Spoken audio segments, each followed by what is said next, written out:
It was scary. Now, I'm telling you, you can get mad. You can disagree with me. You can say whatever you want. You can protect your team. You can do whatever you want to do. That Houston Texans defense is not someone you want to face, period. Period. They are telling you what I'm going to do and saying you can't stop it. There's nothing you can do. I can make your offensive line submit to me. Y'all think I'm kidding? This is what I seen, King Safe. And I sent you the text last night saying y'all do not match up well with the Houston Texans. Your strength of your team, New England, is your offense. It's not your defense. Now don't get it twisted. Your defense put on a display. Your defense put on a display a few days ago like I've never seen before. That's great. And it may do the same thing again. And then I say, now you're in the Houston Texans type of game. A dog out, drag out, defensive, ugly game. And they're good at it. They're good at it. I mean, so I'm just telling you right now, Houston Texans, you may have something. You may have something. Look, I haven't seen Seattle play yet. I haven't seen Denver play yet. I don't know what different twists and turns they put into their defense. But that defense last night was the best defense I've seen in a very long time. Now, I see all you guys out there, mostly New England fans, disagreeing with me. But if you're a football fan, and you've seen that last night, that is nothing. I know Pittsburgh fans are going to say, oh, Arthur Smith sucked. They coach sucked. It didn't matter what your coach did last night. It did not matter. You couldn't do anything. And I mean, you couldn't do anything.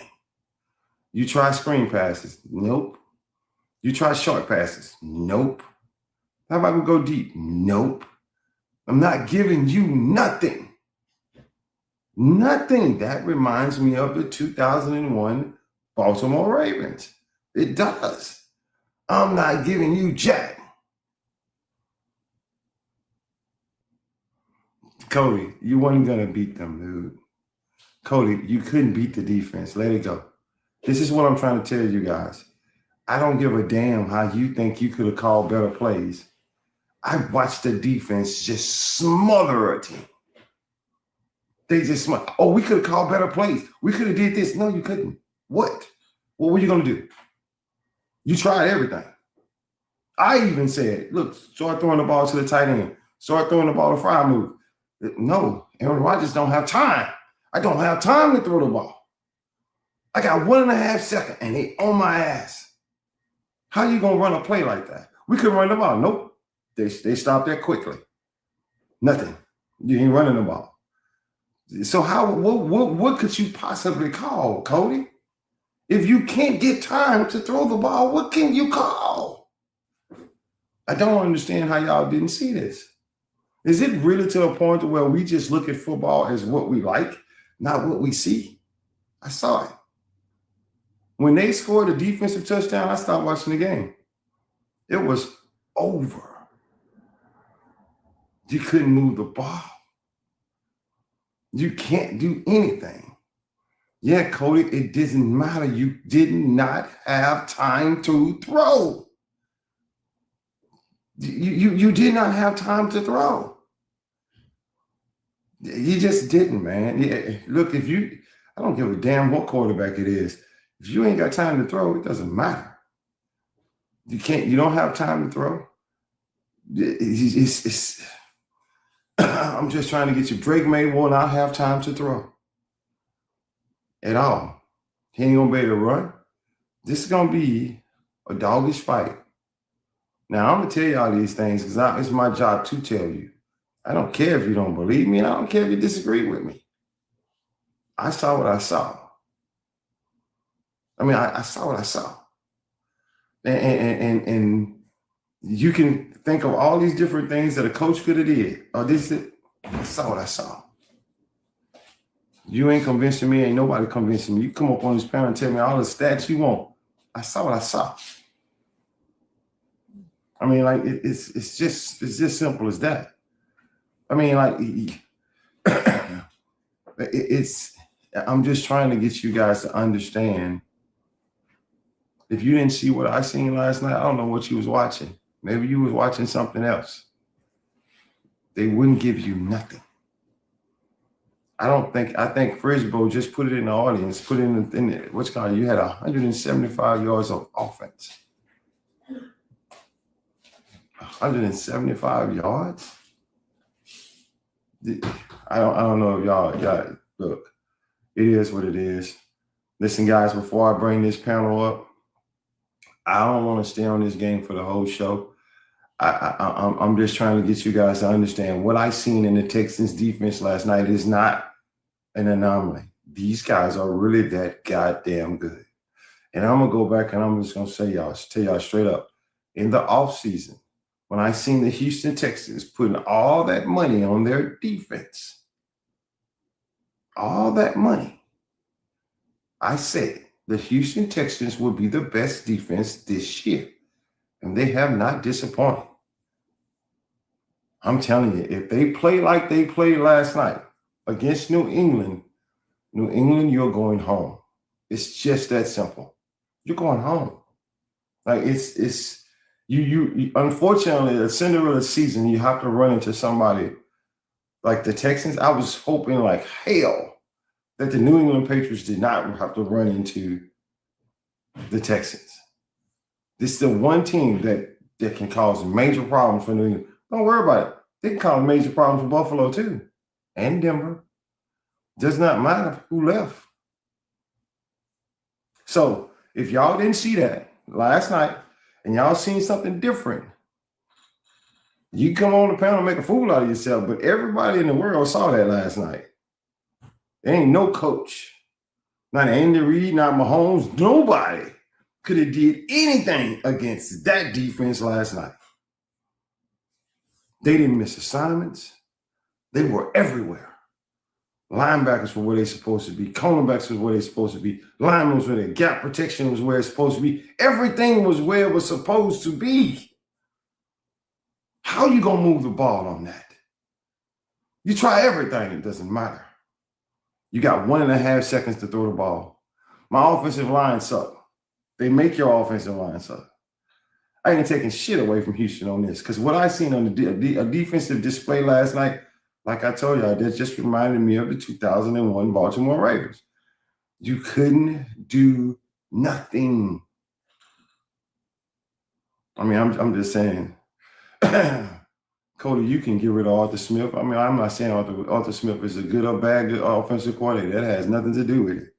I'm talking about last night. Last night, Arthur Smith could do it. What are you going to do? What play you going to call? You still got to block the damn people that's rushing you. What are you going to do? They gave you chances. Couldn't capitalize on them. And then after that, they just stopped giving you chances. I mean, offensively, what did they? Nothing. They don't have to do anything offensively. I've seen this before. I mean, like, I've seen this before. I don't understand. The Baltimore Ravens 2001 team, offensive sucked. Didn't do shit. Ran the ball here and there, got some first downs here and there, kicked some field goals.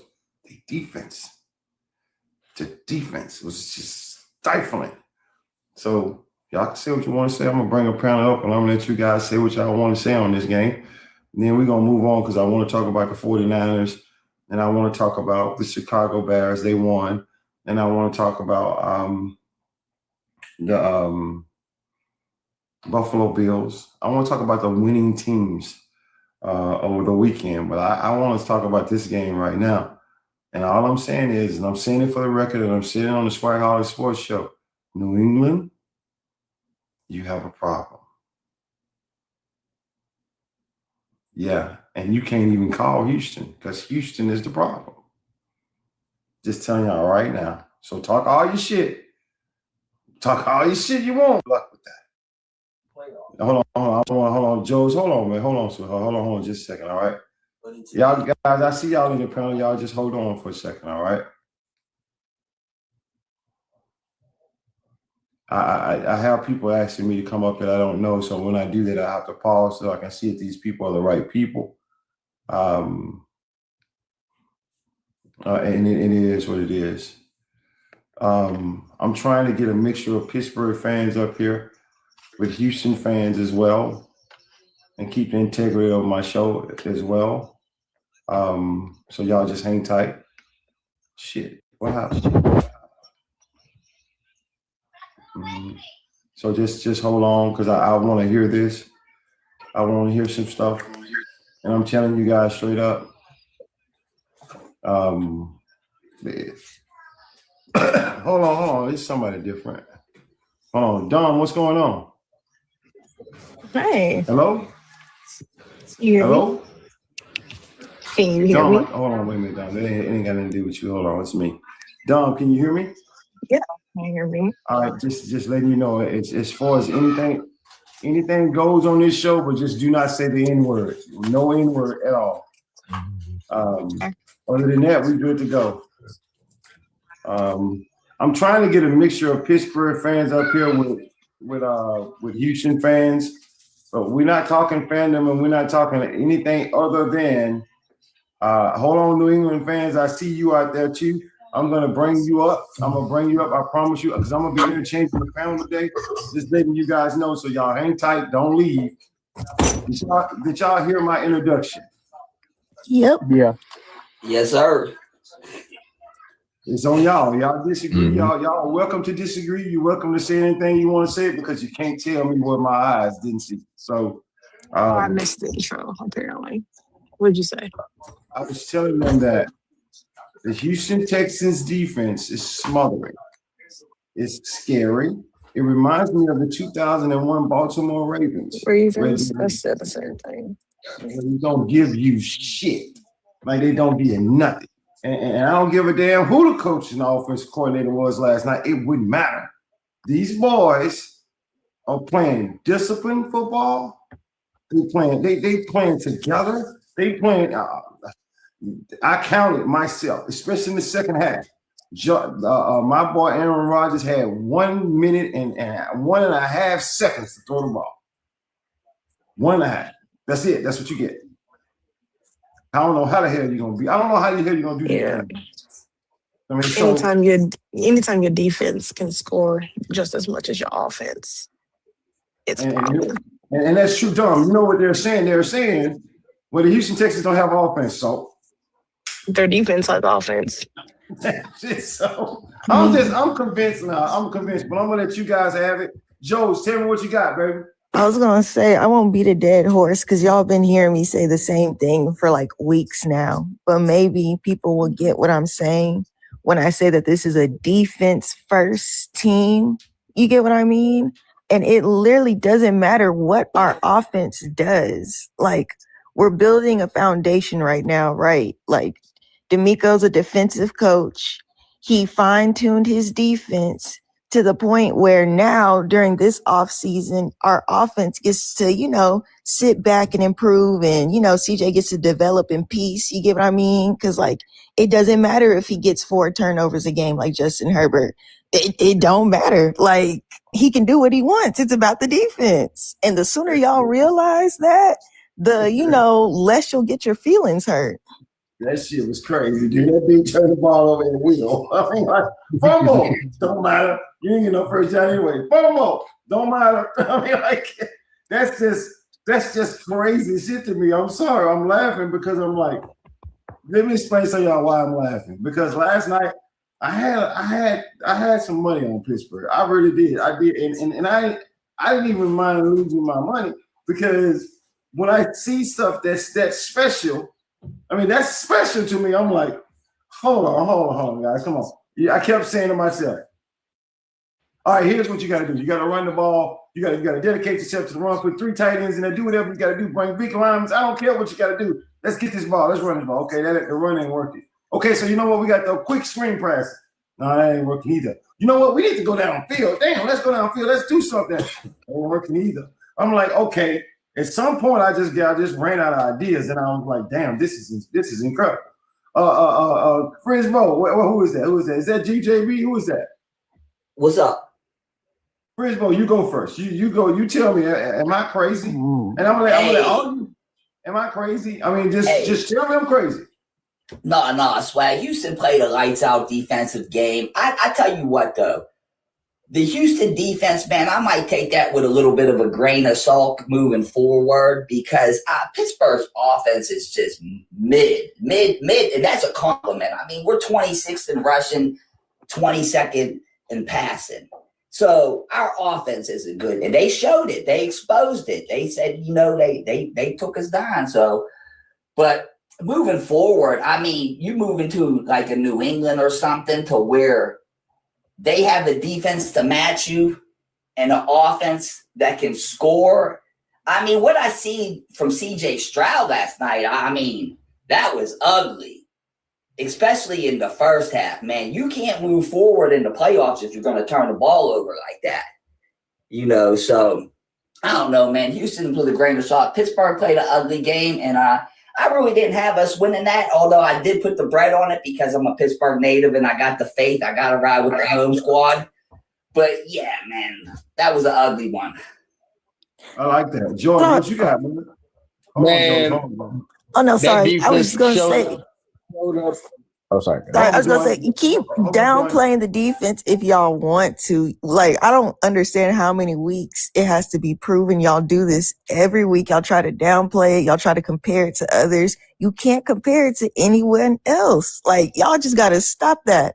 Okay, sorry, Jordan. Go ahead. Man, I'm just saying that defense showed up to play. My quarterback played like garbage. I'm not going to lie to you. He played like garbage. But we got it done, and as far as I'm concerned, look, Cody, all respect to the Pittsburgh Steelers because they did everything they could. Aaron Rodgers, as far as I'm concerned, he looked like Green Bay Packers Aaron Rodgers out there. As far as I'm concerned, they just couldn't catch the goddamn football. Can't catch the football. The O-line is, they did everything they could. The defense, the offense just wasn't enough. Look, but at the end of the day, we just came in there and whooped their ass. That's all it is. I've always said, and I will say it because I've seen it so much in the history of years in the NFL, especially in the playoffs and the Super Bowl and anything. Give me defense, dude. Give me a defense. I mean, I watched the Chiefs win the Super Bowl with Mahomes being MVP, and that defense was just stifling. I mean, give me defense any single time, and I tell you, I will ride with defense. Because I know in the end, and when you get in the trenches, it's going to be your defense. As a matter of fact, you can think of every single game last week, pretty much every single game. In the Green Bay game, they needed a defense because Chicago had the ball, and they had to have a defense to stop them, and they couldn't stop them. In the Carolina Rams game, you needed a defense. They couldn't stop the Rams. Now, the 49ers, on the other hand, were able to stop the Philadelphia Eagles. Defense matters in every single game. I'm saying defense matters. It's gonna come down to, can your defense stop them when you need to stop them? And I trust Houston defense, man, because I seen it. I seen it with my own eyes. Cody, go ahead. Go ahead, Cody. Mm-hmm. Yeah. Fire everybody. Start with that one. Right. We'll just go ahead and get that one out of the way. There's going to be people that make excuses for Tomlin, and I'm not one of them, but Tomlin seemed like he was the only coach that gave a damn about the game last night, which is rare to say. Arthur Smith and Terrell Austin need I can't say what I actually want to say on TikTok. I'll just put it that way. Most of that team sucked.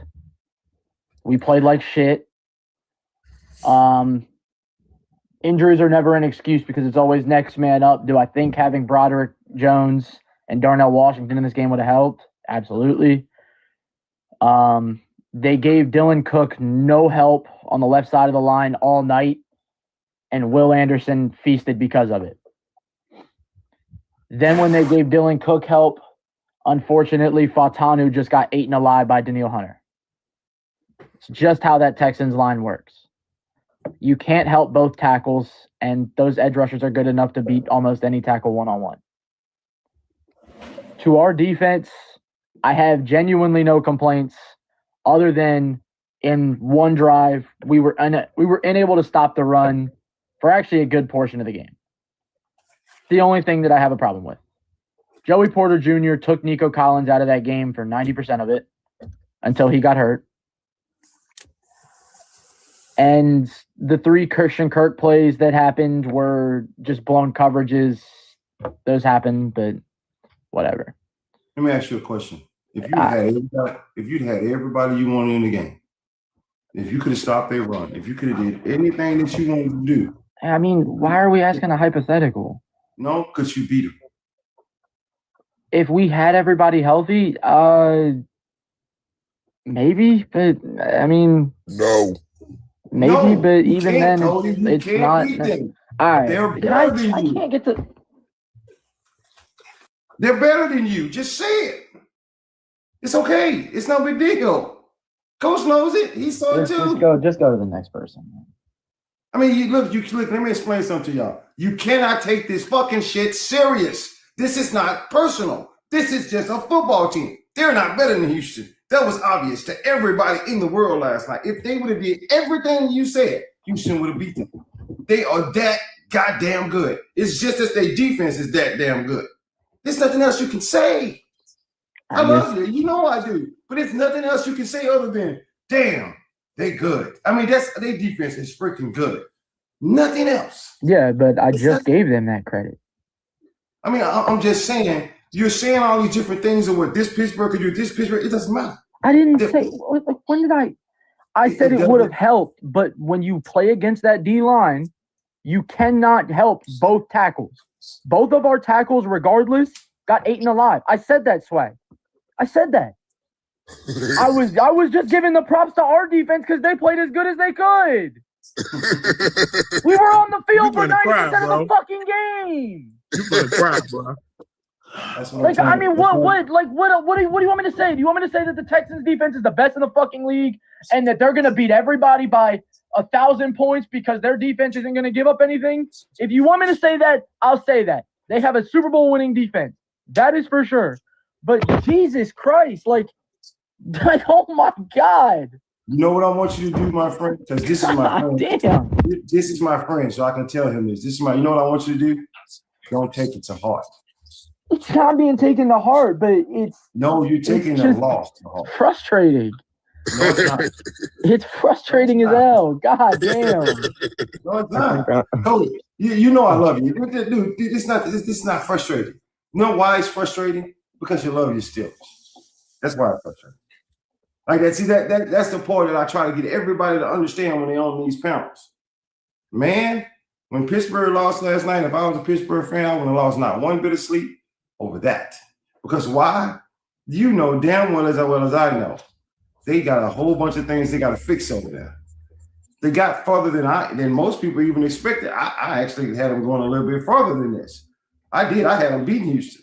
So I'm just trying to get you to understand when that happens, it's not personal. It's not personal at all. That's what I'm saying. Don't get it wrong. It's a lot of people that are close to me that take it so personal. They take their teams personal. Man, look, there's nothing you could have did last night to beat the Houston Texans. And can I add something to that, Swag? I come into this season, and one of the first things I do, I say, are we capable of winning it all?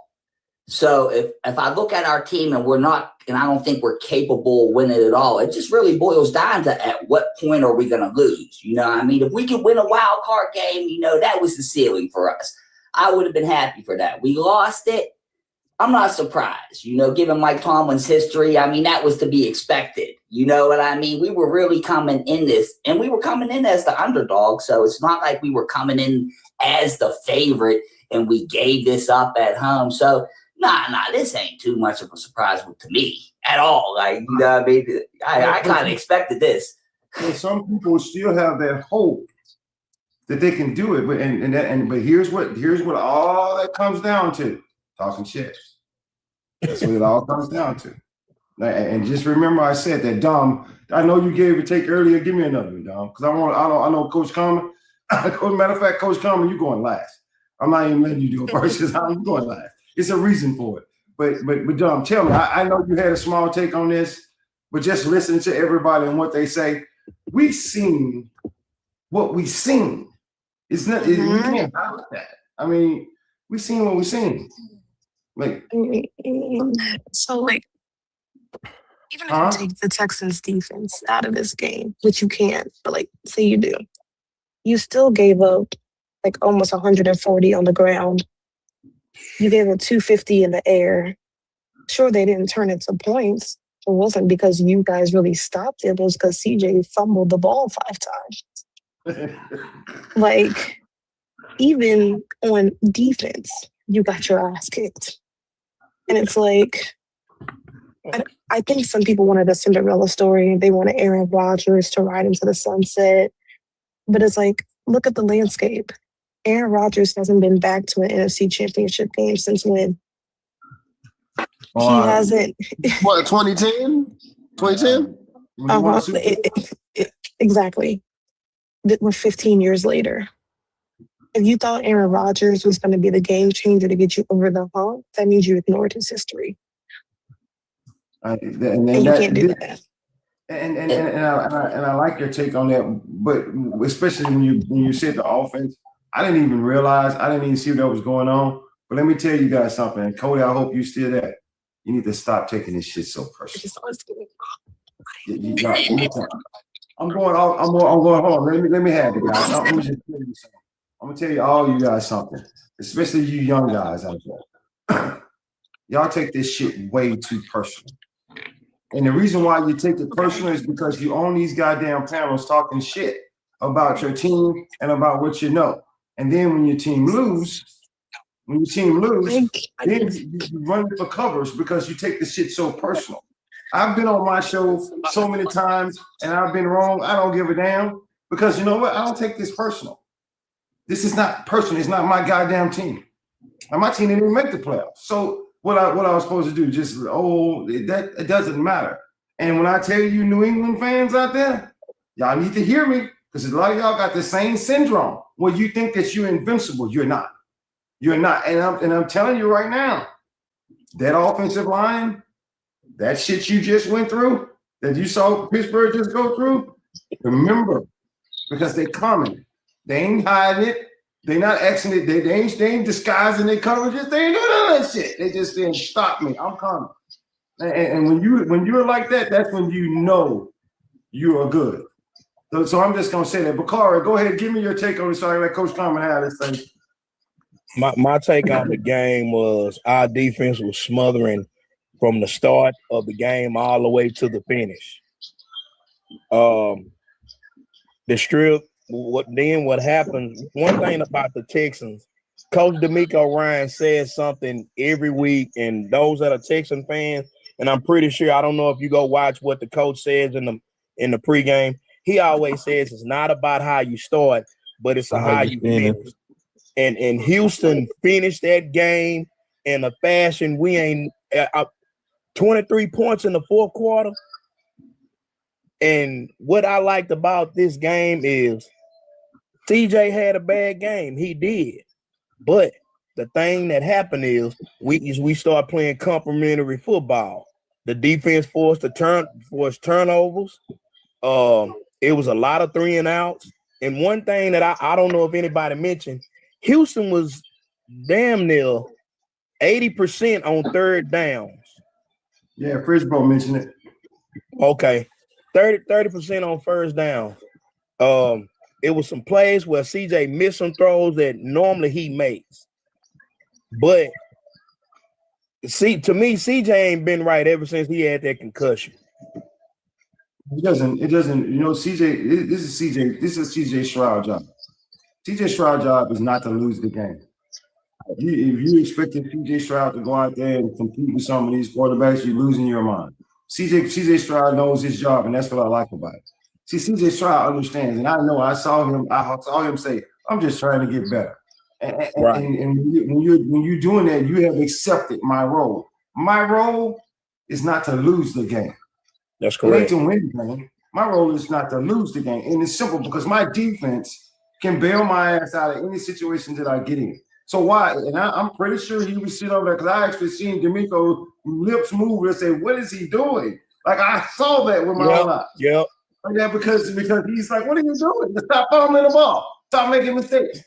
But even with that, now imagine, what if he didn't make any mistakes? How bad would it have been then? So I'm gonna that's take 50 why. versions. That's why I'm telling. That's why I'm trying to tell everybody. Coach Carmen, it's your show, baby. Do your thing. Yo, what's up, man? Listen, divine day to everybody. Hope everybody joined the day on purpose. Yes, sir. Hey, listen, right? I'm gonna tell you like this. The only problem, that first and foremost, you can't say enough about the defense, right? I mean, they reminded me of Steelers defenses of old that said, we don't give a fuck what you do. We coming, ain't shit you can do about it, and it is what it is, right? They had that. It was that style of defense, that type of defensive game. And I can appreciate that because I love defensive dogfights, defensive games like that because that's who the Steelers, used to be. But the only problem I have with that game, and I'm going to tell you this, is game planning and coaching. And I say that because when you have a defense like that, and I've had defenses like that, my team, the Steelers have had defenses like that, right? To where as though, dog, you're not getting shit. We're not giving you nothing. You feel me? We've had lights out defenses like that where they played the whole complete game. And when you have a defense like that, there is only but so many things you can do, right? On an offense to get around that defense. But it's one thing that you can do that I should say will give you a better chance, a better percentage chance of loosening up that defense, making them second guess themselves and slowing down the rush. And that only way is misdirections. Is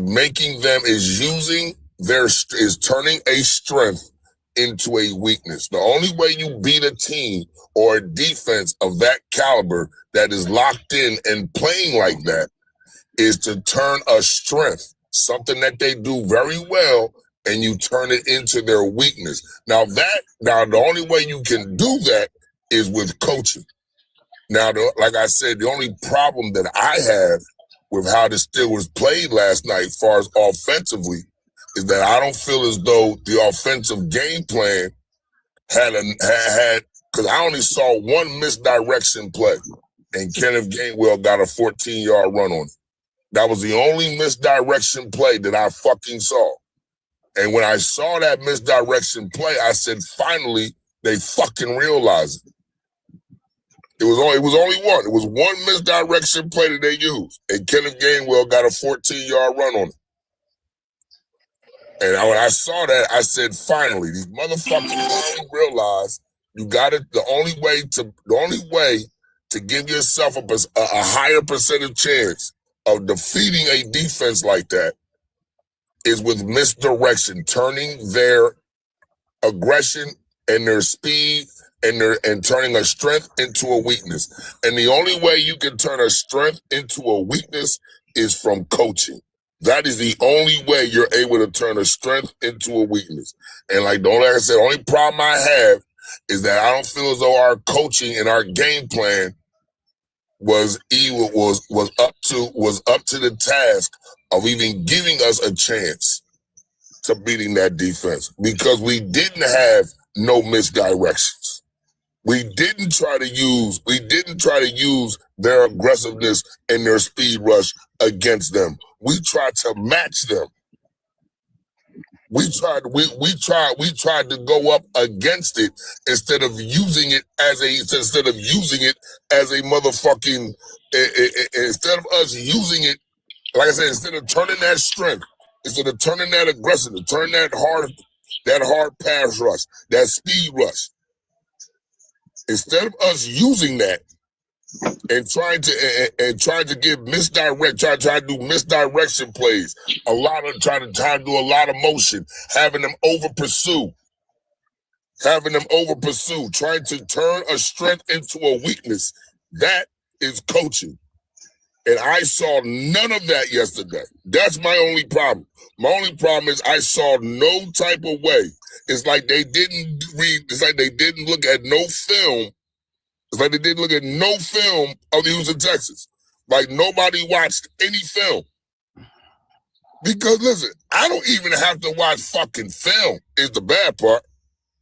I can just watch how the Houston Texans have played in the second half of the season and see the only way you getting around that fucking defense is to turn. They don't have any fucking weaknesses. They don't have any. You have to hope for missed tackles. Yo, no. They don't have any weaknesses. When your secondary is strong, when your linebacking core is strong, when your front line is strong, when everybody does their job, does not play hero ball, when they stay home, when they do their assignment, and they're playing lights out flawlessly like that, there is only one way to somewhat put a crack or a dent in what they're trying to do. And that is to try to turn their strength, something that they do very well, into a weakness. Well, they didn't even put a scratch. Let alone a bumper down. No, and the only way you can do that, is through coaching. The only way you can do that is through coaching. You cannot do that on a whim. You don't do that. I got an idea. That doesn't happen. That's game planning, and coaching is the only way you do that. Like I said, the only problem I have is that I feel as though that our offensive game plan, our offensive preparation was not. It was not where it needed to be to even give us a chance to go against that defense. Because you had no misdirections. Now, listen, I saw it was one joint. I remember y'all saw it. I know y'all saw this. They do a fucking. Real quick, Coach. I'm gonna help you out with this. I'm gonna let you finish. But I'm gonna help you out, guys. Misdirection is reverses. The play going one direction, but the play is actually going another direction. And that's what he's talking about when he said misdirection. He's talking about let's use their speed and their aggressiveness against them by they attack the ball so much. Sort of like a misdirection would have been like the free pick of the San Francisco 49ers show. They had them going in so many different directions and they didn't know where the damn ball was going. That's what he's talking about. Go ahead, Coach. Coach, go ahead. Coach? Oh, shit. I mean, Swag. Yeah, but you know what? Like I was saying, hold on, Jordan. Like I was saying, yeah. Now, the misdirection, like Swag said, reverses things of that nature. I saw there was one sequence, dog, that they threw a screen pass. This is what I mean by coaching, not giving us any type of percentage chance of defeating the defense, right? Not to say that it would have worked. What I am saying is, and that's the only chance you have when a team is playing at that caliber, when a team is locked in like that. The only thing you have is to turn a strength into a weakness. Now, I saw one sequence where it had to be the dumbest shit in the world because I didn't understand it. You threw a tight end screen to Jonnu Smith. Then you throw a seam route on 3rd and long to Gainwell. What in the fuck are we doing? No, I mean, like, seriously. Seriously. Why is Gainwell getting the seam route on a 3rd and 14, but motherfucking Jonnu Smith is getting a tight end screen on 2nd and 10? Like he's elusive in open field. This is what I mean by coaching. This is what I'm talking about by coaching. Right? This is what I mean by coaching. If you want to give the Steelers offense a chance against that defense, The only way was to make them over pursue. How come, listen, how come not one time did he drop back, let the defense come, and then hand it off to Gainwell in the draw? Not one time did they try to make them over pursue or even think of over pursuing or even do anything to have them questioning anything that they did. You tried to match them player for player. Dog, have you not looked at your 53-man roster? You don't have the fucking players. What the fuck? You don't know your personnel. Yeah. Do you not know who you have on your team? Dog, you got a bunch of fucking old wild hogs on your team. Yep. These ain't the most skillful motherfuckers. Mind you, their IQs might be higher than them young cats. No, seriously. Their IQs. No, I get it. I get up this look, level. It's like the Wild Hogs movie. You know, those four dudes on a bicycle. Look. Their IQ, hear me out, Swag. They're older, so their IQs and experience might be more than them young cats. But dog, they are not physically stronger nor faster than them. They are not physically stronger, faster, and in a lot of instances, they are not more talented on the football field skill-wise than those younger guys. So now, how is the only fucking way? What is the only way? Well, what's the one consistent in life? If I can outthink you, I can beat you. There was no thought into the game plan. You actually tried to match up with them.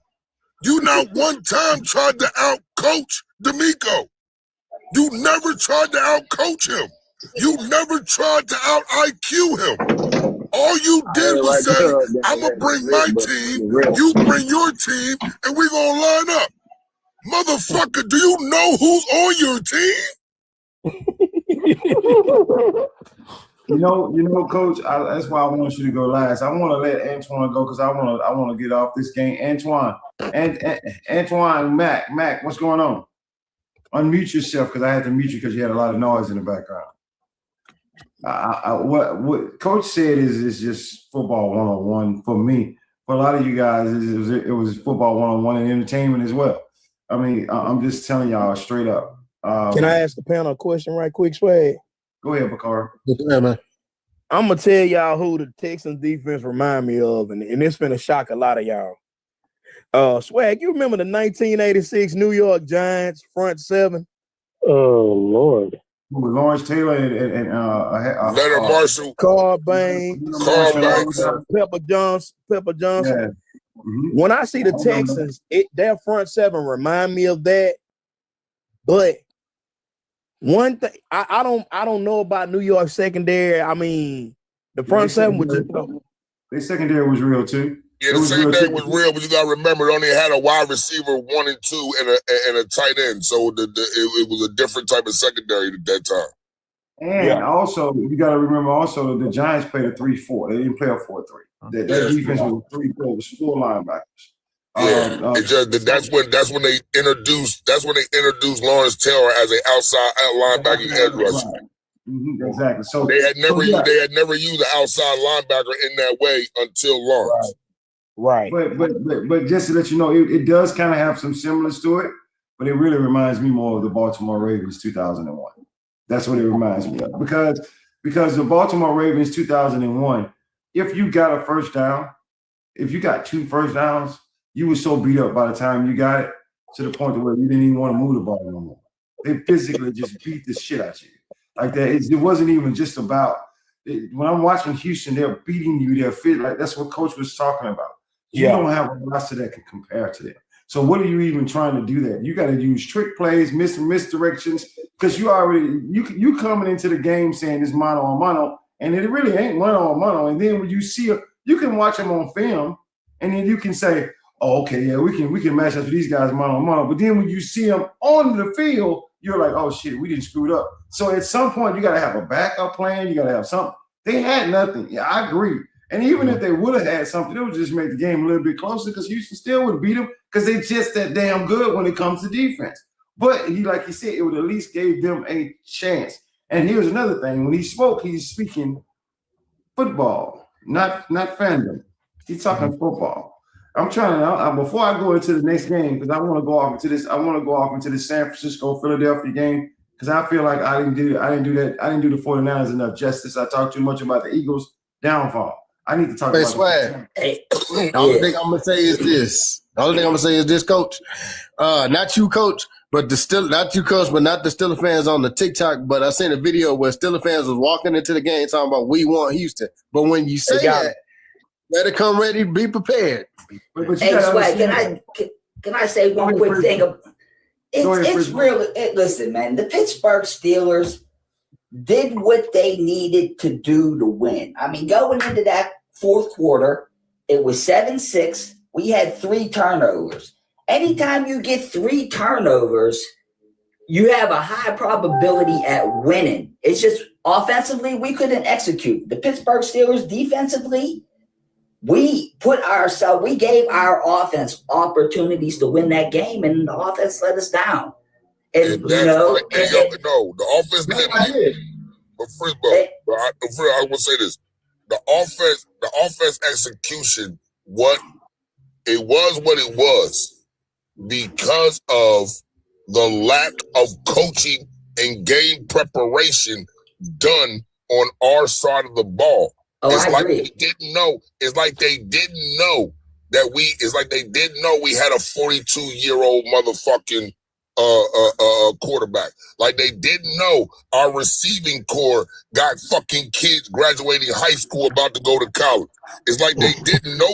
It's like you don't know these things. You got to know your personnel, dog. Personnel for personnel.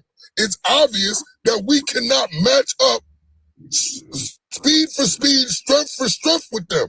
So there's only one way you beat somebody like that. You have to outthink them. That is the only way. The only way David beats Goliath is because he outthought him. Not because he was more elusive and faster. He outthought him. The only way you beat a person like that is to outthink them. Right. And when you get 3 turnovers and you don't execute, you did not think them. I couldn't agree more. Well, and then to add to the insult to it, it's not that Roman Wilson or Calvin Austin helped them out. It was more of Adam Thielen and NVS. That was pretty much it. But why? But why is that? Because you know why? No. But you know why, Swag? Hold on. You know why Adam Thielen and MVS were only ones that like they were doing any type of production? Because they were out thinking the young guys, finding little holes in which Aaron Rodgers could find them. They found little holes. They like the one play when MVS ran straight up the field, drew the safety, and then at the last second, Thielen went into an out route. That was a hole. Who was that done by? 2 fucking old heads, because they outthought them. And you gotta out IQ them. You can't beat them head up. It's not going to happen. And I will say this about Houston going forward, man. You have to be concerned about that offense. You really do. The defense is lights out. But you get up against a team that can put some points. New England, they got a hell of a lot better offense than Pittsburgh does. I'm gonna say this for you, bro. In normal cases, I would agree with you. I would just totally agree, but I'm gonna tell you why I don't this time. Okay. Because just hear me out here. The New England Patriots have a weakness that they can cover real well, but they can't cover it against Houston, and that's their offensive line. The Chargers showed you guys, if you were just paying attention to what the Chargers were doing, the Chargers showed you guys they got weaknesses on an offensive line. And let's be honest, the Chargers' defensive line is nowhere near as good as Houston. Nowhere near. So you can imagine, you can bank on this, Fred. The Houston Texans, let's just say, take the mistakes away. No fumbles, no interceptions, no nothing. And my offense is not that good. But just take the turnovers away. And then you play them guys with no turnovers. Now, I'm not saying that they will. You say they play these guys with no turnovers. With that defense, they can beat them. Listen, I agree. I watched New England struggle offensively against the Chargers. So I'm not saying that like from like watch this type of standpoint. I'm just saying that when you come across better offenses, you can't rely on playing a Pittsburgh offense and playing lights out, every week to week. Yeah, I agree with that. But here's the thing, that what happened in that game last night scared the daylights out of me, because for the simple reason, I picked New England to go to the AFC Championship. After I seen Houston play last night, because see, what I expected was the Houston Texans. I expected the playoffs to move the Houston Texans toward the Buffalo Bills or toward the Denver Broncos. I didn't expect it to be New England, not this early. And I'm going to tell you something right now. And Houston also has the experience on New England. See, Houston already been in the divisional playoffs. They just hadn't got past the divisional playoffs. Yeah, like you said, Swag, you had said, because I kind of feel you on what you were saying. You was like, we just can't win one playoff game. This 3 years in a row. You can't keep winning one playoff game. You got to go further than the divisional. Like, Houston been in this division. Yeah, like as a Texan fan, I feel like you got the defense. Like CJ, like I was going crazy. I ain't gonna lie. I was like, dude, you don't turn the ball over like this. You rarely do it. Turn the ball over like this. Right. Just manage the game. You got a great defense. You got a great defensive line. The reason the defensive line doesn't get tired is because they rotate that defensive line the whole game. And then you got the linebackers and the secondary. Like, that's all you have to do. Like, hold on, real quick, JJ. I want to let you finish, but not move. You there? You there? Mm-hmm. Okay, I just want to make sure you're there, because I'm coming to you now. Go ahead, JJ. Because I've been in Swag Live for like 3 or 4 months, because I just started doing content for the Houston Texans, and like the stuff that he's saying is a fact. You've been here 3 years in a row. You always win your first playoff game, and then when you get to that second playoff game, like, you have higher expectations this year, especially with this defense. You have to get to the next level. We do. I feel this is how I feel. I feel like this. I understand Josh Allen is in here, but there's no Patrick Mahomes. There's no Lamar Jackson. There's no Joe Burrow. You have to get to the next level. So the thing about it is, if the Houston Texans, you got to understand, you guys have done some amazing stuff, because y'all shouldn't even been in the playoffs, to be honest with you. Yeah. After 1-5, oh sheesh. 0-3. No, 0-3, sir. 0-3, even better. Considering that you got to the playoffs, damn it, you need to make some noise. And the reason why I say stuff like that, and the reason why I always bring stuff up like that, is because football is not Coach Tomlin is 100% right when he says you got to outthink people. You got to understand something. Even with the talent, even with the skills, you still got to be thinking, because somebody may be smarter than you. You don't believe me? Ask Sarianna. Ask Sarianna. Because that's what we're talking about, being smarter than someone else. Hold on, Mason. Hold on, Mason. Now move. What you got, man? I hear everybody talking bad about CJ. Hey, what I said was hold on. He played the worst game I ever seen him play, but he still 50 yards. I said, hold on, my friend. Hold on. Hold on. It's rules to this. So hold on for a second. I'm gonna come to you. I promise. No N-word, and I'm coming to you. So hold on. And I ain't let nobody up and talk shit. This is about football. Now move. What you got on this game, man? You give me 5 minutes. Okay, give you 5 minutes? Yep. All right, we'll go to 49ers then. Go ahead, Frisbo. Hey, I don't want to make it sound like I'm down on. I'm usually high on CJ Stroud, and I think one of the pros that the Houston has going into this is CJ already got that bad game out of the way. I mean, it don't get no worse than that. I don't expect CJ to perform like that. I expect him to bring the noise. He's usually a dog in the playoffs. Mm-hmm. And I gotta say this so you let y'all know something. To all you people out there in the audience, and even on the panel, he's not your CJ Stroud. He's CJ Stroud. He don't know you for fucking Adam. Like, it's not your Houston Texans, it's the Houston Texans. Right. Like, you guys got to really understand. I see so many people around social media talking like it's your damn team. It's not your team. You're a fan. You are a fan. They don't know you. Matter of fact, I wrote the Kansas City Chiefs when I didn't know any better. I wrote the Kansas City Chiefs 9 weeks in a row when I was a young man. You know what I got back? A hat saying thank you for being a fan. You guys need to understand something. You are just a fan. This is not a protection. Look, I'll go off on you if you talk about Mahomes, especially when you're trying to compare him to any goddamn body. Yeah. But that's not because I'm a fan of Mahomes. That's because it's just fucking stupid. Like it just is. So I'm just getting you guys to understand something. It's not your team. It's not your quarterback. You're a fan.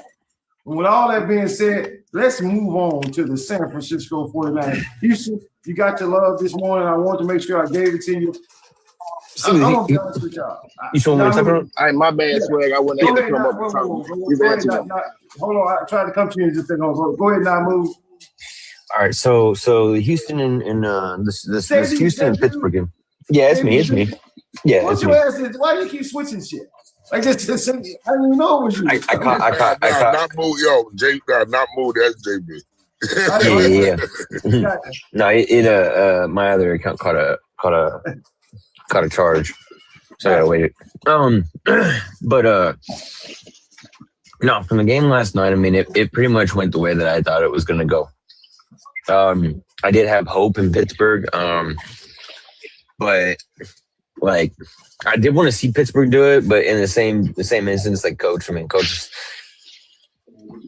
gone over it time and time again. They're just too old, man, and like you said, the outthinking. They're gonna need to restart. They need to hit that eject button, blow the cartridge out, and restart. You know what I'm saying? Like they got to figure some things out. Houston Texans though, man, that defense is lights out. With Nico though going down, that is a worry. That is a worry for me. I think they go and play New England, right? So I think it's a depending on what New England team you get, depends on the game, in my opinion. I think Houston is more like predictable. We know what to expect offensively and defensively, right? I think New England is kind of more of a roller coaster ride. 1 week you don't know if they're going to be a high flying offense. The next week you don't know if they're going to be playing defense. The week after that they might be just running the ball. Dine and dash down. You don't know, and so I think I don't know, man. I think this is fixed for a really, really, really good matchup. CJ's got to clean the game up though, man. He's got to be the CJ that we've seen his rookie year. But if they can manage to the defense wins championships, guys, and if he can manage to just hold on to the game, I mean, you don't really see a lot of high scoring offensive games in the playoffs. So this could fit right into their style, and if they go in there confident, dude, they might be the most dangerous team. I think a time possession is also the key too. If you get time of possession more. Hold on, Rob. I'm gonna let y'all have it. I want to make sure everybody gets something to say. I'm gonna come to you next. I don't know what that is. That's a symbol. I'm gonna come to you next, but I ain't gonna. I want Antoine. Antoine, what you got to say? What's going on, Swag, man? I appreciate you having me up on the podcast today. My takes on this situation is, you come into these games, just like you said, our feelings with all these teams and not being realistic on what we're looking at. When we come to these games and we're saying, oh, my team don't do this here because I got the better this, or my team don't do this because I got the better that. I feel as though, you're putting the juju on your team. All I say is make the best man win because, I know my team, your team, but you don't know what my team been doing throughout the whole season because you're not focused on my team just like I'm not focused on you.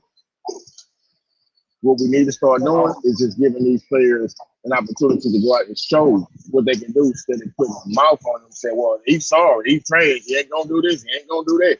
I don't do that. And I had a lot of Steelers fans on a lot of podcasts that, was griping me about not standing up for my team. I'm like, how am I not standing up for my team? Because I'm not saying, oh, we gonna come out here and just throw y'all in all the three rivers that y'all talking about. My friend, you can come back anytime you want because you don't speak fandom. And the reason why I don't allow that on my show is because I want this to be a football show. Like, I get it. Now, all these guys, Jordan, Frisbo, Poppy, Coach, all these guys, not Move, JB, all these guys, they know what it's about.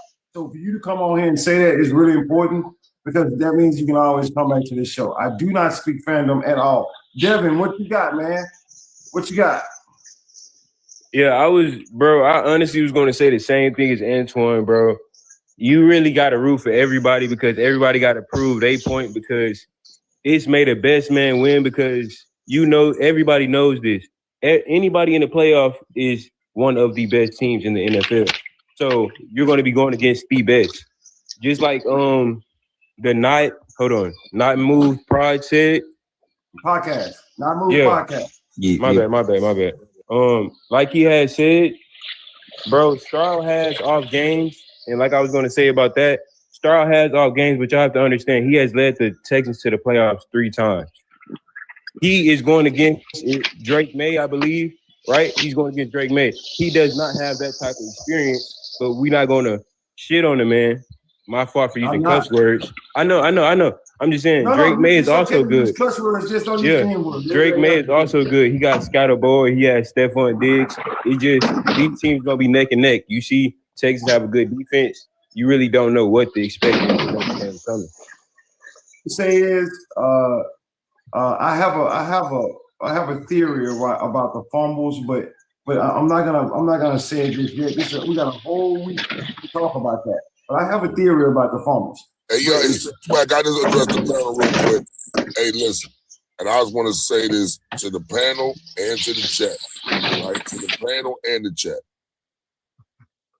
I am a 100% bleed black and yellow Steeler fan. Was born a Steeler fan. Was able to visibly watch 4 of the 6.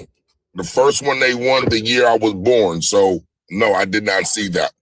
Okay, so I was just being born. I did. However, I'm saying that to say this: as a diehard Chuck Noll, Art Rooney Sr. Steeler fans. I don't even like my fucking fan base, dog. I don't get along with them, dog. I don't get along with them. Now, I'm going to keep it real with you. There are some Steeler fans that we can talk football with. But a lot of my Steeler fan base, a lot of my Steeler nation, they talk fandom. They don't talk football, which is a huge problem with me. Because they come on these panels and they bump their gums about this, that, and the third, and what a person can do, and what a person's going to do, and what a person did, and all this other shit, and none of that shit mean nothing. What you did last Sunday don't mean shit this Sunday. It means nothing. So I just want to say, on behalf of the Steeler Nation that knows football, we do not agree with the fandom that be talking shit that do not know football. All right, so just let y'all know that. A new day, a new game. A 0-0 game. I want to move into, I want you to understand something. I'm getting ready to talk about, probably within the next 2 days, this upcoming game between New England and the Texans. You want to be here for that. I promise you. You want to be here. I will be there with you, and we're going to discuss. Obviously, because I'm gonna share some things that I think New England and Houston should be concerned with. So I'm gonna share these things. But right now, I got a chance to go back and look at the All 22. And if y'all not watching the All 22, please stay off panels. Just stop. Just stop doing it. The reason I said it is if you don't have to watch it. If you don't know anybody who's watching the All 22 that you can talk to, stay off panels. You don't know what you're talking about. I'm going to tell you why I say that. I said, and Coach can vouch for this, JB can vouch for this, Rock, I think, can even vouch for this. First of all, a lot of these guys heard me say this. The Philadelphia Eagles San Francisco game was going to come down to coaching. It wasn't. Forget about the players. It was X's and O's. Who can outsmart who? Shanahan ran circles around the Philadelphia Eagles coaching staff. I hear Philadelphia Eagles talking about the offense coordinator. Oh, no. It wasn't just your offensive coordinator. He was tearing Vic Fangio ass up too. Look, it's funny because Dick Fangio defense is so disciplined, and he used it against you guys. He literally said, okay, we're going to play backyard football. We're going to play wide open football. And he stole that from Kansas City, JB. I'm just telling y'all right now. He did. He stole it. But let me explain something. You play backyard football and you in a huddle and you call a play, like literally what you're saying is, hey, everybody do their own thing. You know where you're supposed to be, do your own thing. If you go back and watch the CMC touchdown, that was not a route. I'm sorry, it was not. It was clearly, I want to isolate you on him, and I want you to beat him. And I did, and he did that. And he did it more than once. Now, Coach, this was the card that you would appreciate. I said, if you want to attack the Philadelphia Eagles defense, you got to attack them in the middle of the field. Shanahan was running skinny posts in the middle of the field with DeMarcus Robinson. DeMarcus Robinson, the same player that had something to do with beating his ass in the first Super Bowl. And he was running, he was using that guy today. I know. And he was, Coach, it was so pretty when you watched the All-22. They were isolating and cutting inside, and there's nothing there. There's no safety because Fangio played they played a cover two, and then they played the zone on the side and man on one side, and he was taking it and using it wholly against them. Like your middle of the field is wide open. My quarterback just has to have time to get the ball down the field. It was there all day. They couldn't do nothing about it. So even though the Eagles were ahead of the San Francisco 49ers, they were never really ahead of the San Francisco 49ers. So the reason I'm saying it is because I hear Philadelphia Eagle fans all over social media talk about fire my offensive coordinator, and that's a problem. I'll give you that. But it wasn't just your offense who got you beat. It was your defense too. Your defense, Fangio was stuck. He didn't know what to do. His middle of the field was open. Somebody had exposed it, and ain't nothing he could do about it. He never adjusted to it. And then when he finally said, I'm shutting it down, I'm going to go to a cover one. I'm shutting this shit down. Then they started doing trick plays on you. Did y'all, am I blowing smoke on my ass, or did y'all see the same thing? Did y'all see the that? same thing, Swag. I mean, like yeah, Swag, can I say something? Go ahead. And Swag, you know me. I watch the game, I watch the film, I make sure my analysis is together before I come on the show. But when I go on these panels, I can't talk football with Philadelphia Eagle fans because I only know ball if I agree with them. I keep telling them it and Swag, everything you said was 100% accurate. In the beginning of the game, what's his name? Kyle Shanahan knew that Quinton was having a bad start. So he was attacking him, even in the red zone with DeMarcus Robinson.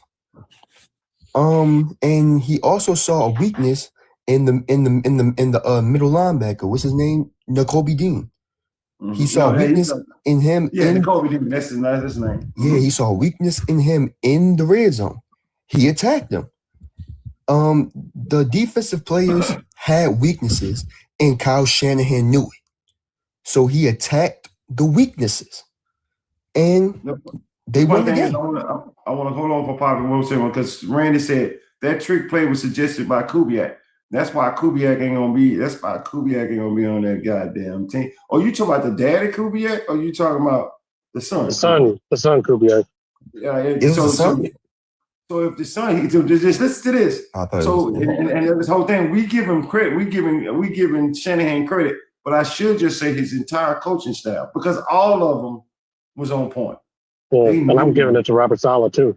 Yeah, Robert Saleh too. I mean, they always on point because when you're playing against a contender or you're playing against somebody who just won a Super Bowl, and Poppy, let me help you out, bro. I'm gonna tell you just like I tell Kobe. You guys like to go on these panels, right? You have to understand when you going on these panels, and first of all, the first thing they're gonna ask you is who you're a fan of. You say the Chiefs, and now you are a Chiefs fan. You ain't getting no love unless you're gonna have to basically do what I did when I first used to go on these panels. I used to have to shut them down to the point where it's something that they just cannot deny. And if you can't do that, because in their eyes, their star receiver played a hell of a game because he got 2 interceptions. That's how they look at that. They don't look at the times that he got beat. They don't look at that. That's not what fans do. Yo, you got to understand. Okay, one of my favorite cornerbacks. I'm gonna go a little bit further back for y'all. One of my favorite cornerbacks is Everson Walls, right? Everson Walls is one of my favorite cornerbacks because he walked on and he came from Grambling, right? Everson Walls would get beat sometimes. But Everson Walls also would get interceptions, right? But you couldn't tell me nothing about him getting beat. You ain't gonna tell me nothing about that. You can only tell me that, well, he got interceptions. That's all that matters. So when you're talking to people and to some Philadelphia fans and just any fan base really, and you're trying to bring up a point, you got to be talking to football fans. You can't be talking to Philadelphia fans. That's a difference. There's Philadelphia fans and there's Philadelphia fans who are football fans. Those people, they'll hear you and they'll understand you and they'll say, Papa, you're 100% right. But when you talking to just Philadelphia Eagle fans, you forget it. They don't see nothing beyond that bird. They don't see, just like the Cowboy fans, they don't see nothing beyond that star. And Coach said a perfect thing yesterday. When they are attacking because you are right about something, right? And they want to address when they don't want to address when you're right. They want to address when you're wrong. And that's why I say debates on panels is the reason why y'all see me disappear after my show. I cannot be spending time talking to somebody. I was on JB's live yesterday, and we were having a conversation. We was I wasn't saying anything right up until the point to when this guy said that Jalen Hurts was a top 5 quarterback. Then I had something to say. The reason why I had something to say is because that's what's wrong with people right now when they don't understand the difference between a good quarterback and a top 5 quarterback. Because Josh Allen just showed you, if y'all wasn't paying attention this weekend, what a top 5 quarterback look like. That's what they look like. When the game is on the line, they show up. No matter what, I don't hear it. They show up. I mean, so so what I'm saying is y'all go on these panels to talk shit. And I'm telling you right now, that's not football. And I go to a lot of panels, Poppy. I go to a lot of shows. I just sit in the audience and listen. I ain't gonna stay long because most of the time it's not football. It's just people talking shit. I get on people all the time for talking shit. Why? Because eventually, every team ain't winning the Super Bowl, guys. It ain't gonna be one. It's gonna be one. So that means that somebody, well, how many teams? That means on our 32 teams, one team is gonna have bragging rights. Everybody else is just pissing in the wind. Right? Like really. So that's why I tell you that, Poppy. That's why you have problems. But the San Francisco 49ers coaching staff, go ahead and you want to say like, go ahead. I want to make sure you say something. First of all, it's not move. It's not move. Yes. So you understand that if we don't say the N-word or anything like that, let's go. Yes, sir. Yes, sir. So I totally agree with you, Poppy, about Quinton. He had a horrible first half. I mean, he was getting cooked the whole entire first half. He got mossed by Christian McCaffrey. I mean, but then in the second half is when he had a good game. But the first half, I totally agree with you, man. He got absolutely cooked. And they knew he was having an off game. That's why they targeted him. That's why they, like you said, that's why they targeted Kobe Dean, because he was having an off game. The only one who didn't really have an off game for the whole game was Cooper DeJean. Thanks. And that's just all honesty. The quarterbacks of the day, guys, are going to always get beat somehow, some way. Let me explain something to y'all. Who's on here? Let me see. JB, you may know. Coach, you there? Coach, you there? I want to see if Coach is here. What's up, brother? Rye, you here? Rye, know. He'll know. Fridgebo definitely know. Let me tell y'all what we are accustomed to seeing. When people say shut down corners, right? Do I have any watch? I'm pretty sure I don't because I haven't seen them in months. Do I have any Washington Commander fans here? Anybody? Oh, if you're not a Washington Commander fan, or you remember the Washington Redskins, right? They played against the team. They played against a team called the Oakland Raiders. Now, this is when they LA Raiders, no Las Vegas Raiders. This is the Oakland goddamn Raiders, right? And they went up against two cornerbacks, Mike Haynes and Lester Hayes. I don't think they even got 20 yards apiece. At some point, those receivers stopped running patterns because they couldn't get off the line of scrimmage. That's a shutdown corner. And I haven't seen – the closest I've seen to that was Deion Sanders. And even Deion let people off the line of scrimmage.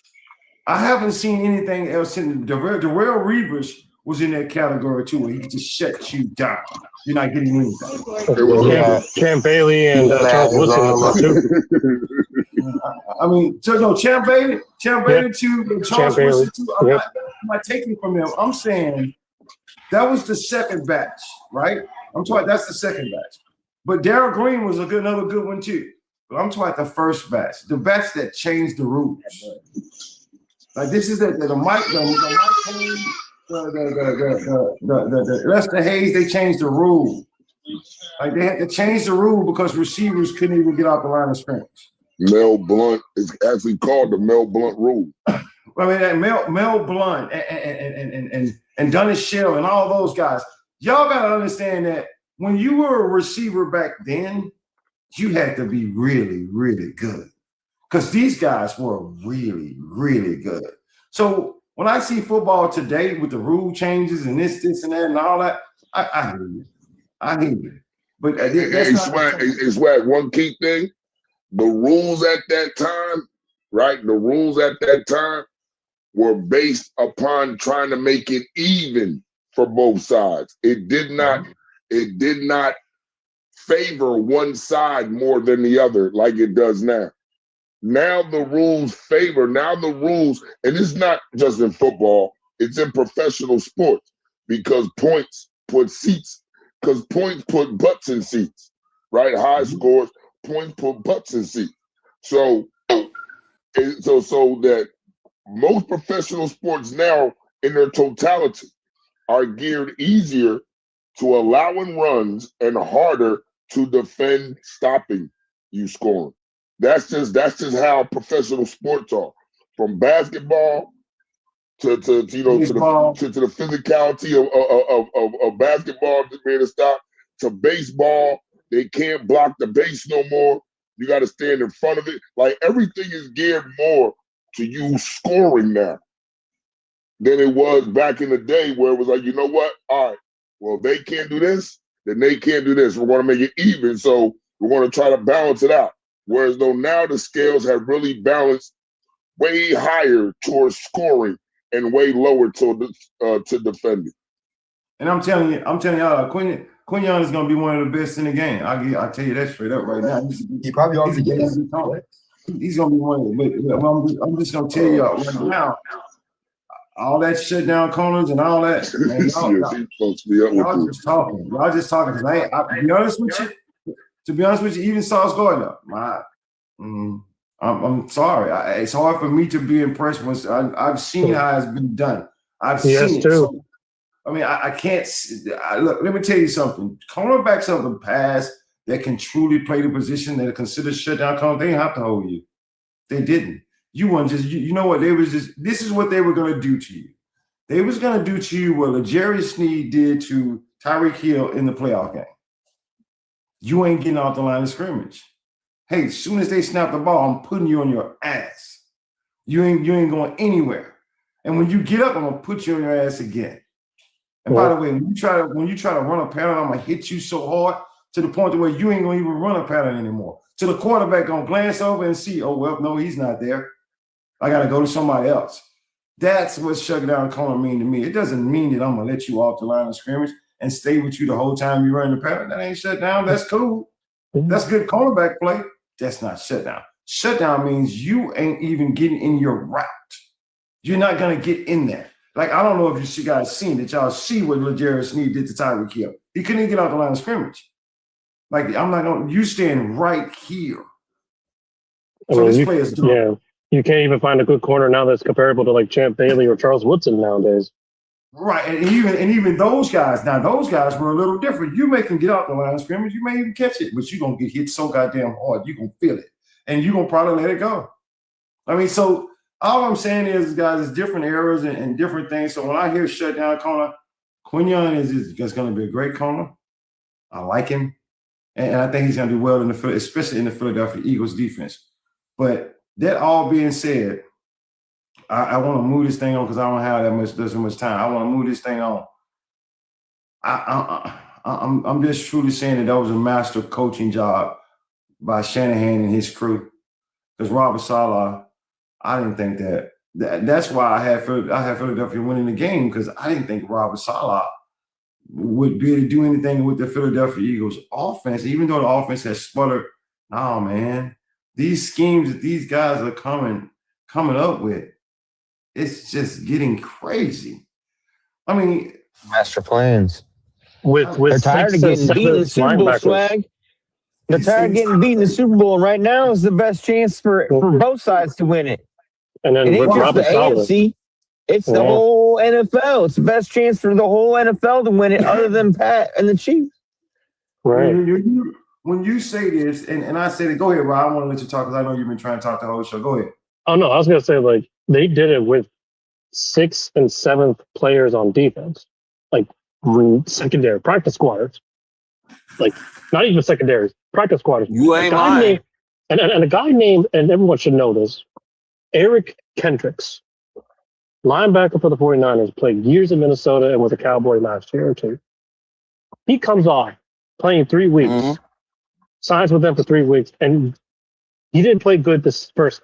When the second half came, that man showed up and deflected passes, was looking at Jalen, was looking at Saquon, was looking at everything. I heard Shanahan ended a game speech in the locker room, and he called out 2 guys' names that he barely even knew.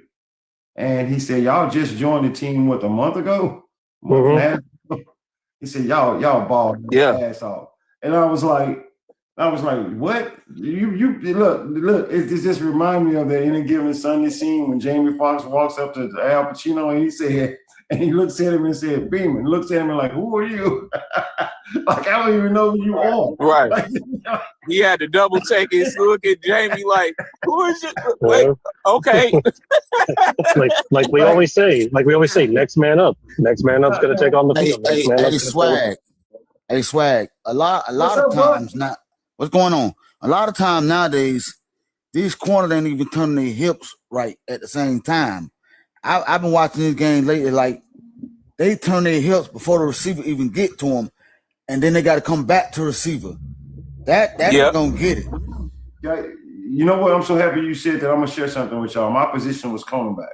That's why when I talk about him, I talk about it with so much passion. Do y'all know I still have like my right hip still to this day? I gotta stretch that hip every day for at least 30 minutes because of how the way I had to turn my hips. Like it was, it still bothers me today. So when I see people talking about cornerbacks or this and that, I'll say something because I modeled myself by being able to cover anybody. And although I wasn't able to cover everybody, I still model myself that way. So you're right, Bucks. They don't. The reason why they're doing that is because they're giving up the guts.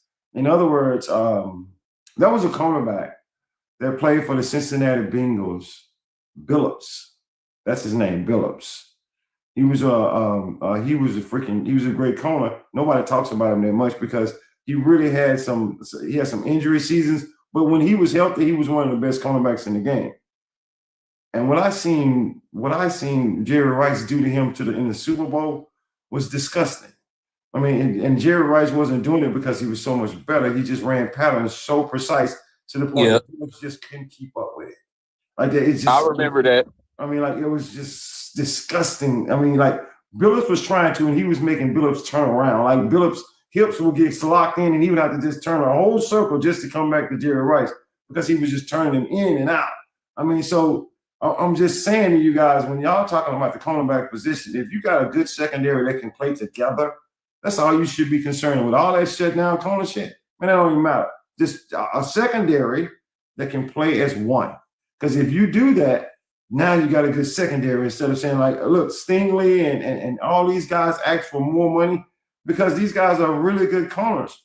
But like Coach Coleman, what I learned from Coach Coleman was you can take a player who's really good in a scheme, move him to another team who don't run that same scheme, and he'll be trash. Like he'll be just total trash. And those are the kind of things that I want you guys to start paying attention to when y'all watching football. Well, this player is a really good player, or he's just good for this scheme. I mean, so that's why in Sauce Gardner went to Indianapolis.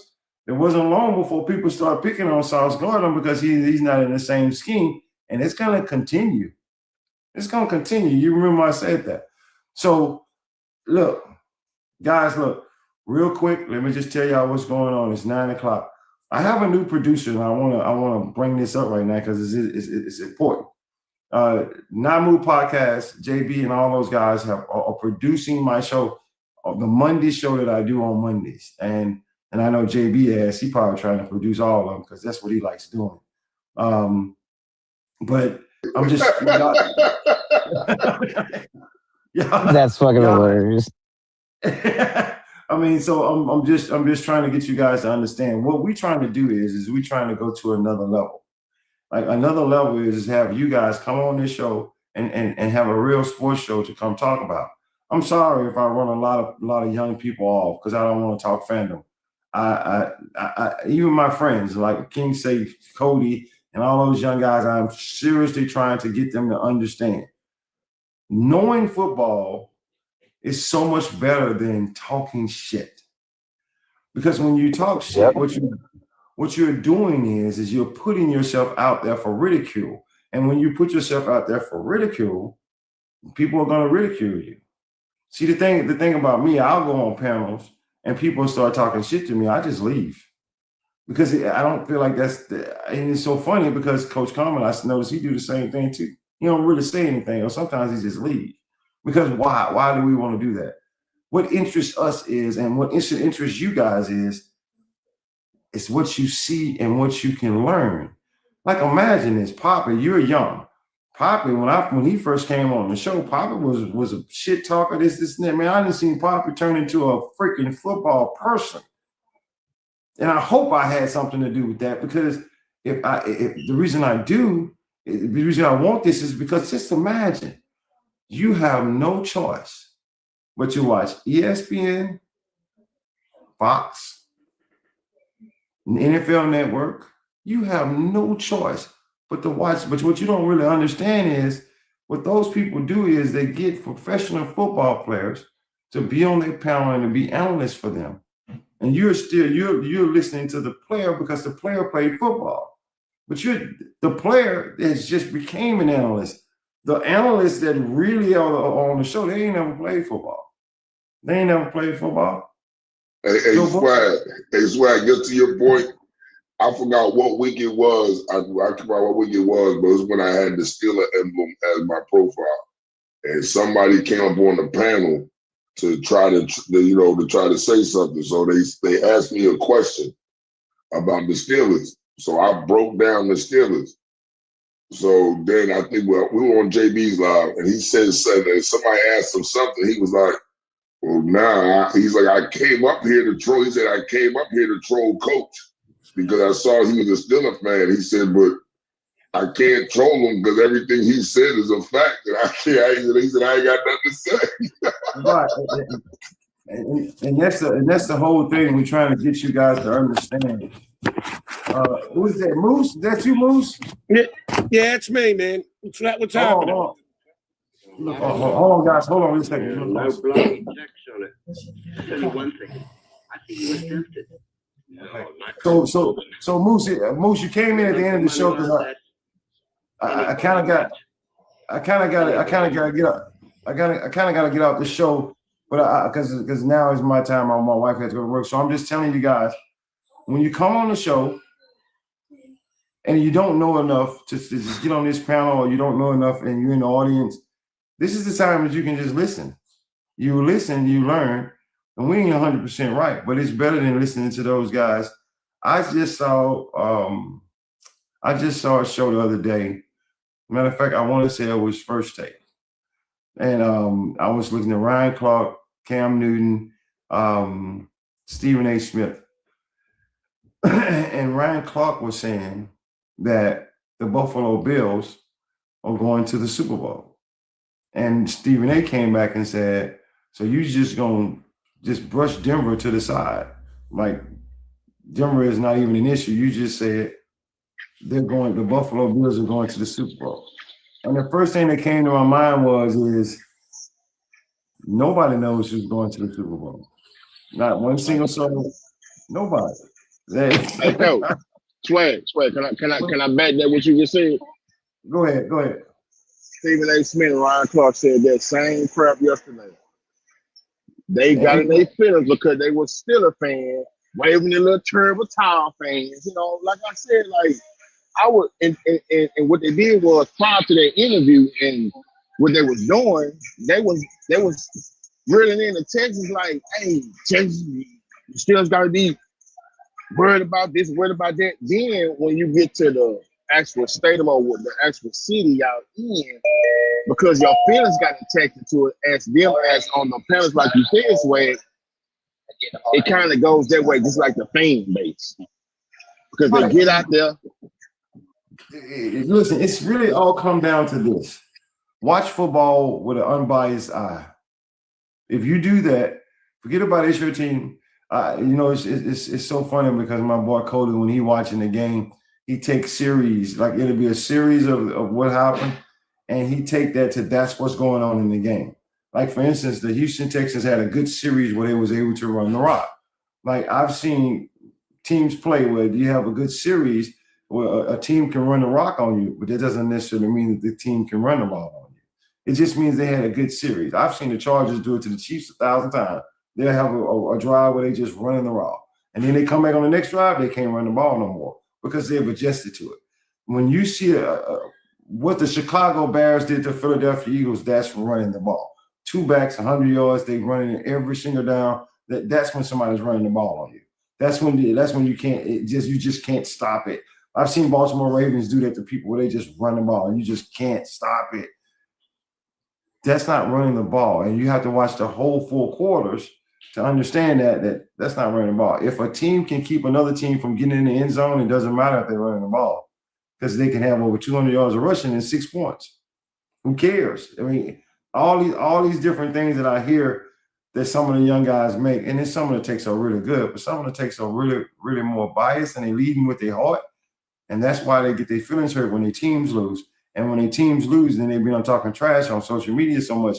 Now they can't say their face, so they either disappear, change their name, or they shut their mouth. When if you just shut your mouth from the very beginning and watch the game, then you can talk intelligent about the game, and you can be like Coach Coleman or myself or like JB. JB gave up on the Chiefs long before I did. But right after that Houston game, I was done too because there's nothing else I could say at that point. It was over. I mean, we all knew at that point it was over. When they lost to Houston and there was somebody else was in control of their destiny, there's nothing else I can do about that. So when I'm just telling you guys for a reason, because this show is going to grow. And if you want to come to a show that actually talks about football as unbiased as possible, this is the show you want to be on. If you want to go to another show, and we will jump your ass, and I'm just being honest, you was on JB because Not Move Podcast is another one. You can go on that show. I jumped on that show yesterday, and somebody came up there with that fandom, and we just lit their ass up. And it's not like we dislike them. It's just we see it, and we just light you up. You have no knowledge. You can't even say anything about it because we're talking knowledge to you, so you can't even come back with that. I mean, and that's why I try my best to stay off people's panels because I can't stand hearing that shit. and it ain't real football, although it's what the young people think it is. They get on and they just go back and forth with each other with different stats and this, and that. And then I'm sitting up there saying, ain't nobody talking about who's going to win and why. You're just talking about who's the best at this, who's the best at that.